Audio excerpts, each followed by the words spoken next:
Łudzinika.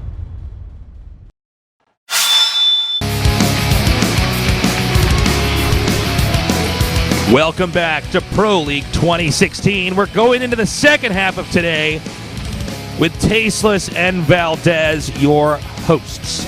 We're back, guys. We got another sick matchup coming your way, and I think this is even better than the last one we just had. Freaka Freaks here doing quite well. They've got a lot of veterans on their team, really pulling through. And, of course, KT Rolster, long-standing team here for Pro League. Yeah, they've been around for an incredibly long time. The Freaka Freaks are brand spanking new. Let's see how they perform against this truly a fixture in StarCraft Esports, KT Rolster. Yeah. Our first matchup here is going to be Super versus TY. And Super, I don't know, he's been somewhat inconsistent, but he looked good in his last game against Rogue. True. But that could be chalked up to Rogue not doing so well. It was an interesting build that we hadn't seen much of. Rogue's been having a hard time lately, so we're going to see what his future holds, because it's definitely not the Rogue I've been used to casting for quite some time now. I believe it's Super versus TY, right? Yeah, Super versus TY. So TY, I think, is clearly the favorite. He's looking very strong right now. He's had some very impressive results. TY is sort of that new Terran everybody's watching to see, okay, how do I play Terran from here on out? What is the new meta? TY, notice me, senpai. Yeah, exactly. He was very solid throughout Heart of the Swarm, but now he's really coming to his own here. Kind of looks like the beginning of 2013 Pro League, I think, where he went like 7-0 in the first round. He was really, really dominant, and it looks like he's coming back to his power. You know, I'm really excited to see. He's such a smart player. Yeah. His multitasking is ridiculous. So that's really what you need for this expansion specifically. And he's making it work. Legacy's really stepped it up. You know, the fact that your bases deplete from minerals much more quickly. The new units really reward a lot of multitasking. So many of the new units are essentially active units, a lot like Mutalisks are. But you get like disruptors, tanks in medevacs. All these units can be used so effectively. Anybody who's really good at multitasking can definitely exploit and punish his opponent a lot. Yeah, well, here are the matchups for today. We got Super versus TY on Prion Terraces, funnily enough. Then Curious versus Docti on Arena, Alive versus Zest on Dust Towers. That's going to be a sick one. And then Keen versus Stats on Lorelei Crest. Who did you vote for here with Alive versus Zest? I went for Zest. He is so good in that matchup, and he's been on fire recently. You can say a lot of that about Alive too, but I feel like, I don't know. I think Zest is a bit more solid. I feel like it's like 53 to 47% in my mind, to the point where I'm like, okay, I have to slightly lean one way, even though it's really close. See, I was actually leaning towards Alive just because of how he's played in the games I've casted of him. I mean, he's looking so good. I have no idea how deep this guy is going to get in any of the leagues he's playing in right now. Taking a closer look here, we have Super. By the way, if you missed it earlier, we had a crazy technical issue here where Hero did not have his one hotkey set, but was blaming it on the computer. Yeah, we thought it was a technical issue. Actually, it was just a human error. Yeah, and he actually got a warning for that. Yeah. And that does stay with you the entire Pro League season, so pretty big deal right there. Over here, his opponent is going to be TY. This guy is just a fantastic player all around. He's been around playing StarCraft 2 for almost his entire life. StarCraft 1 and StarCraft 2, I should say. And this guy, the way he plays, the way he approaches it, he looks so scary, so solid. Yeah. It's funny you mentioned that. I feel like he's approaching that halfway point where it's like he's actually pretty crazy. Yeah. Real. It's pretty wild because he's actually lasted for so long here and done some incredible amount of experience that I'm really having an edge over a lot of other players because he must be so comfortable in the booth with matches being casted. I know that's a big issue that a lot of pro gamers have to deal with when they end up coming here and doing this full time. It does feel totally different playing in front of a big audience with people watching. Doesn't matter if you can get number one at whether it's just at your house or at the team house, get rank 1 in on the ladder in Korea, even though that's rank 1 in the world laddering. Does not necessarily mean you can't show up. Yeah, this is where it matters. You can't deliver the results when we're actually keeping a record here. But TY is somebody who doesn't seem to have that problem, doesn't suffer from anxiety or lock up when it comes to a big match. Yeah, I mean, you look at someone like Departure, who went 0-9 in his first season of Pro League. They kept putting him out there for a reason, and everybody knew it. They're like, okay, this guy's really good, but he just can't seem to do well. He needs that experience. Now he's doing really well for his team. You know, he's not winning every single time he comes out, but he's one of those names that he always gets a spot for MVP, and he's going to continue being there for a long time. I think he's earned it by this point. Okay, taking a closer look, you can see Super literally 50-50 here in about every possible way here in Pro League. And TY with a lead record, but he has done so many games. It's kind of crazy. Yeah, you look at that. He's a member of the 100 Wins Club. I think he's up at around maybe 58% win ratio there. Definitely a guy that KT Rolster puts a lot of trust in. He's been in the lineup for so long. He fell out of it for a very short period of time, but he's back. He's back and really proven himself this time around. Even it's actually even on the records here with these two. Again, guys, it's a best of one for these two guys. So expect anything. Also, our map is going to be Prion Terraces, a map that generally produces some pretty weird-looking games. Yeah, and if there's a guy that can make a build for a best of one and really pull it through on a weird map, that is TY. I mentioned it before, very, very smart player. By the way, in case you're wondering, that is a hot pack that TY has. He's holding that to his head. The players are given hot packs when they come down to the studio, especially during wintertime. You cannot play StarCraft with cold hands. You need to have the blood moving in your fingers. It's very difficult to have the dexterity necessary if your fingers are feeling a little bit cold, a little bit numb. And so it looks like he's using that and even putting some of that heat onto his forehead before the match starts. Yeah, you got to warm up the body, you know. Get the blood flowing. Warm up the brain. Warm up the brain. Make sure you're thinking before you get into this game. Can't play with a frozen brain. Does not work. You wouldn't be alive. Got to thaw that brain out, Valdez. Make sure all the ice is off. That's right. It's like thawing up the car, you know, getting it running. That's right. Warming up the engine, man. We are going into game number 1 here, the Afrika Freaks against KT here. It's a lot of pressure. Let's see how they perform.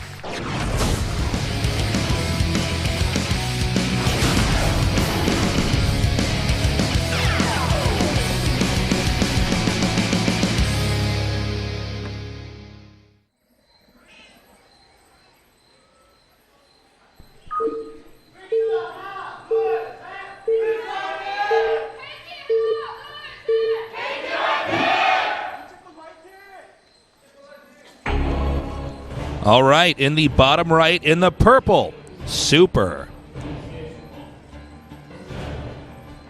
In the upper left, in the red, TY. Yeah, so as we mentioned before, this is Prion Terraces. We can see some pretty crazy games on this map. It has been altered so that the natural is a gold base, and the fourth base, the natural fourth base is a gold base. The third base that's a bit closer to your main is just a normal base. So you can see a lot of extra minerals coming out. I'm curious to see this maps like this used more in tournaments, because I think it does make for some very interesting games. I think the crazier we get the maps, the cooler the strategies begin to come, and the more dynamic of a game StarCraft gets to be. Whoa! Down and dirty. This is what we were talking about. I said it before, this map really does tailor people to say, hey, I want to get an earlier expansion so I can take advantage of that gold base. But if you go for something this aggressive to punish that kind of play, well, then you're going to win. Coolio. It's that simple, Tasteless. That rap artist, he made his name long ago, but only now has it finally found its true purpose in language. Coolio. After this build, is this it? Yes, we're all here to witness this. He is going to go do this pressure build. He's doing it with Marines, by the way. Yes. For a split second, I wasn't actually looking at the gases. I thought, is this like a 3-Rax Reaper? But no. He's going to do 3 Marine pressure. I have no idea if Super has ever seen this, but here's TY. We were talking about this, and I had like 1,000 people tweet at me pointing out that it was actually the Nepalese that came up with the sand art that you then will destroy, and it represents one of the 7 tenets. One is which is impermanence. And that is, once again, TY doing it. He will probably never use this build again in a televised game. This is the last time, guys. Enjoy it while it's here. Enjoy it while it's here. Enjoy it while you are here in your temporary existence in this reality. Tasteless, you're getting a little bit too deep for me. Yes, that's right. I'm Tasteless, the deep philosopher. Taste Fuchsius is here to make you remember the time you spend on this earth. And we're going to have this right now. He's coming up in a surprise attack. Double bunkers coming down. I don't know if Super would have ever thought this was going to come through. The probes are pulling. He's going for the SCVs. A pylon is being made now. And he's going to be able to gun down that pylon, no problem. Just one adept. A second pylon goes down, but it's in range of the bunker. One adept and one mothership core is not enough to stop this. It looks like he wants to pull the probes and try to go for the Marines here, but he realizes he can't trade. And the mothership core goes down. Yep, he was pulling the droids, but it didn't actually work. And from there, he's going to be able to get this Nexus, and I assume Terran falls back onto a third base with this, or second base, excuse me. Yeah, and he's essentially denied the gold base. He's not going to kill Super, as you were saying, but he's denied the gold base, and he's going to get his own. As long as he defends his own gold base now, which it looks like he is preparing to do, he should be in a fantastic spot. We also have the Adepts coming up here. I'm not sure if TY has a plan when Protoss tries to counterattack. So Adepts now coming up. Remember, the third base, why do I keep saying that? I think it's because it's the gold base. The second base is being made, built down here at the actual location. Maybe he can get up there in time and take out the SCV, making it, maybe even delay that from, he's pulling the droids again. Oh, is he going to get the ball? Can he stop it before I can take it out? It's a 17, 12, 8, 3.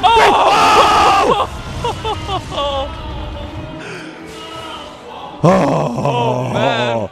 It went down. Woo! Okay. He actually got that Nexus. That's about as close crazy. as it could have been. There's nothing closer. 2 atoms together cannot be closer than that. No, not even close. That is crazy. Not even close. Okay, he's coming up now. TY might get turned on his head here. The Marines are ready to defend. But, I mean, he does have an Immortal with this. Pretty strong against bunkers. Yeah, but... I guess, no, it's not that much, actually. He's got no Warp Prism, unless I'm incorrect here. Yeah, no Warp Prism. And, I suppose... No, I don't think he's going to try for this. I think he's kind of fallen to his fate. He's like, okay, I guess I'll double expand. But TY, rather, has scouted that as well with his own SCV. War Prism coming up now. And Protoss is going for a Dark Shrine along with this, and I think that's probably a good move. He's going to have to do something pretty dramatic if he wants to try to stabilize in this game. Terran right now looks like he has enough money to maybe make another command center. I don't know if that's what he goes for here. You know, those barracks have finished, so he's going to be producing at a pretty heavy rate. Yeah, he knows he's ahead. He's actually trading pretty well here against the Adepts. And he's just saying, okay, I'll make a big army here, Marines, Marauders, get my medevacs out eventually, get my tech, and then I can start putting on the harass with some drops. But TY, very safe player. I don't think he's going to forget missile turrets here just to play it safe. He actually scans his own base, going for an observer, looks like. Yeah, he's going to come in now and do a warp in of DTs, I believe, over here. He's just gearing up for that. And then try to do some DT harass. Yeah, I said TY was the guy not to forget turrets, but he's cutting it close if he's going to make turrets now. I think he's trying to do a 2-base power and probably follow this up with a pretty strong push to end the game. Oh! Wow. Hello! What? Who is this guy, Tasteless? Oh my god! So good. Super not happy about this. He's super unhappy about He's this. super unhappy. So TY may have a scan. He doesn't want to use it just Quickly, yet. stop the stim from coming. Rats, I've been foiled again. Okay, he backs up. Meanwhile, Super going to go ahead and take another base. Now, I'm a little bit worried for him here because there's really no way that he should be able to hold this with a follow-up push here from TY. TY actually has a lot of muscle backing any push decisions he decides to make here. Yeah, he's going to have a gigantic force with about every tech he wants here in just a bit. And having that DT move get scouted out is so unfortunate for Super. I'm not even sure if TY was that smart that he knew the exact timing of the drop, or if he was just going around to try to scout the third base. Either way, he scouts it, and that's all that matters. That saves him so much. I think you might be right. I think TY was actually intending to come out there and just scout the third base, but again, it just so happened. Oh, that's a mistake. What? That's definitely a mistake. We have defecting probes. They want to join the Terrans, but they can't That's climb right. the wall. We've got hippie probes over here. Okay, they're going to go back now. But yeah, only a very safe, careful player, meticulous, would do that kind of move in the first place. A lot of Terrans would just sit in the base and say, okay, I just got to defend, and they're not going to scout or anything. They're going to save one scan maybe for a timing, but that's about it. He's going to have to shade these forward. Actually can't even do that in time. And I guess TY is just going to go ahead and expand again. I really expected him to bring us a bit of a different game here and probably do a push, but I guess TY is just saying, I'll get more and more and more ahead. I think that's what he's saying here. I think he hit the nail on the head. It's like, I denied his expansion. I killed it, rather. I killed his Nexus. I made my own. I stopped his DTs from doing any damage. How far ahead am I exactly? I just have to not mess up, and I'm totally fine. TY, good scan there. Not going to get a taste of his own medicine this time around. He should regroup and try to push in either into the second or the third.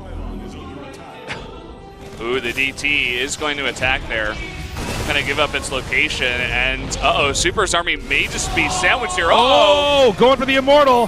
Somehow that doesn't die. Meanwhile, an attack over here at the third. Only attempts at a DT to defend. The DT does go down. Some more weapons coming in. Will he get the Nexus in time?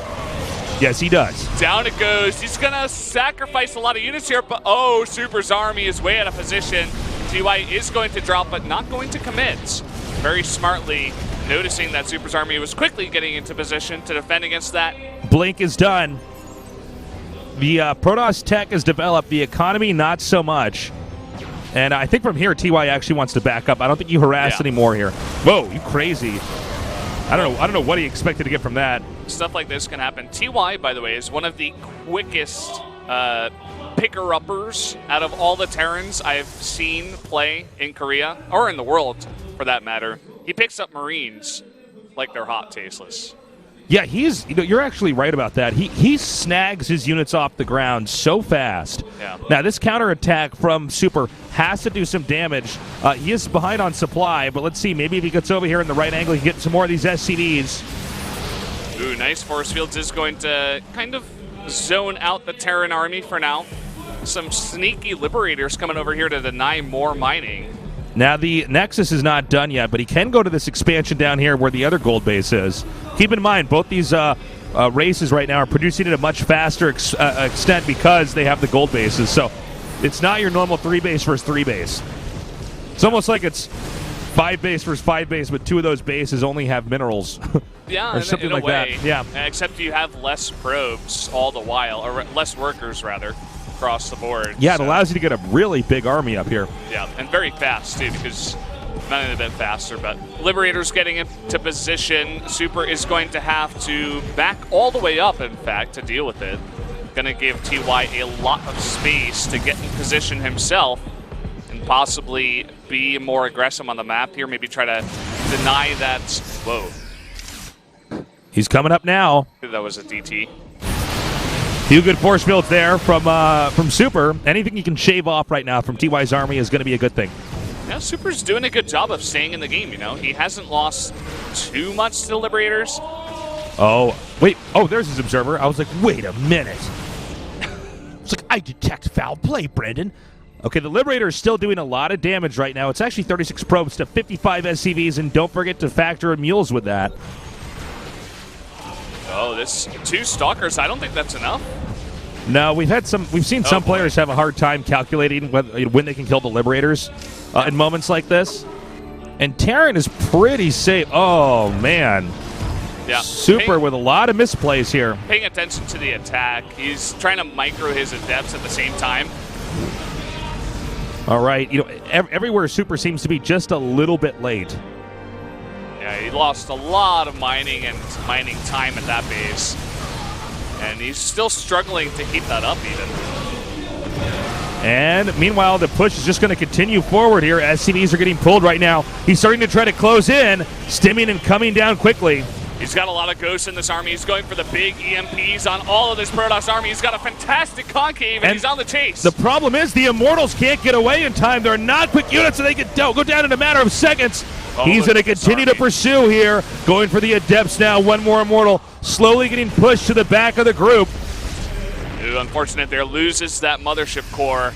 And now Super looks like desperately trying to come around the side and go for an attack on the 4th base. It looks like TY is pulling back some of his army. I think TY can bring the hammer down and actually just kill him. And we see that's what's going to happen right here, right now, as SCVs are being headed down. With no Stalkers here to defend. Wait a minute, Terran's going back. Okay, a little bit confusing here. All right, he's splitting up his army, in fact. Well, I mean, it's 99 supply to 156, so... And when you consider that the Protoss is that low on supply, and he doesn't even have the Stalkers with his army, I don't think there's much he can do. Nice EMPs going down. And I think we're going to be seeing GG in a moment here, as TY has managed from start to finish crush Super. GG. That is the TY we all know and love. Really swinging the hammer, as you were saying, against Super here. Kind of outclassing him, I have to say. Really just controlled that game, the pace of it, all of it, from start to finish. Nice start here for KT. Really a great showing there by TY. How far is this guy going to go in Legacy of the Void? My bet, pretty damn far. Yeah. He's looking just untouchable. He's looking really good. And I love teams that do this, play one of their best players, if not their best player, in the first game. They want to get the momentum in their favor. Yeah, I agree with you 100%, Valdez. And TY is one of those players that can just own a game from beginning to end. As I was saying, he really just controls the pace. Man, the start of that game where he was going for the Nexus, what a nail-biter. Really great job there. Now we're going to go on to game number 2. Super, I have to say, it wasn't a horrible game by him, but TY was just ahead in every imaginable aspect of the game. I think Super definitely showed signs of very smart play. I still do think he got outplayed. I feel like TY's on another level at this moment in time, but who knows? Super is on a pretty solid team now, and with time, I'm sure he'll get better and better. Our next map is going to be on Ulrina, which has produced some of the weirdest, wonkiest games we've seen here at Legacy. Yeah. Actually, some of the shortest games as well. Well, it's got a very short rush distance, so you have a lot of interesting parts of the map that definitely change up the way that the game works. And this is going to be an interesting match as well. It's going to be Zerg versus Terran. I know the Zerg is curious. Oh, yeah. Now, who was the Terran? Jockji, that's right. How can we forget?